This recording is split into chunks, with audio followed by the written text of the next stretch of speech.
শহীদদের এবং সারা বাংলাদেশের জুলাই গণঅভ্যুত্থানের শহীদদের শ্রদ্ধার সাথে আমরা স্মরণ করি, তাদের আত্মার মাগফিরাত কামনা করি। যারা শহীদ পরিবার রয়েছেন, আহত যোদ্ধারা রয়েছেন, তাদের প্রতি আমাদের প্রিয় সিরাজগঞ্জবাসী,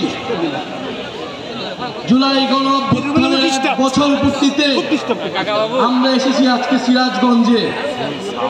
আমাদের সাথে রয়েছে আপনাদের সময়ে নেতৃত্ব দিয়েছিল,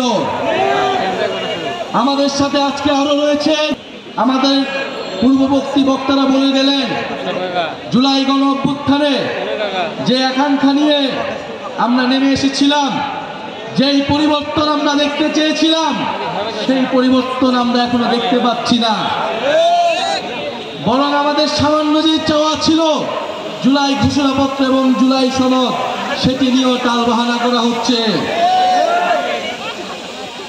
আপনাদের ক্যাপ্টেন হাসনাত আব্দুল্লাহ বলে গেলেন এই যে মাফিয়া বসুন্ধরা গ্রুপ বাংলাদেশের মিডিয়া, রাজনীতি, অর্থনীতি সবকিছুকে নিয়ন্ত্রণ করেছে, জনগণকে জিম্মি করেছে, মানুষের টাকা লুট করেছে, ব্যাংকগুলোকে লুট করেছে। সেই বসুন্ধরা গ্রুপের আমরা বিচার চাই। এই বসুন্ধরা আসালাম, এই দুর্নীতিবাজ লুটেরা ব্যবসায়ীদের অবশ্যই অবশ্যই বিচারের আওতায় আনতে হবে।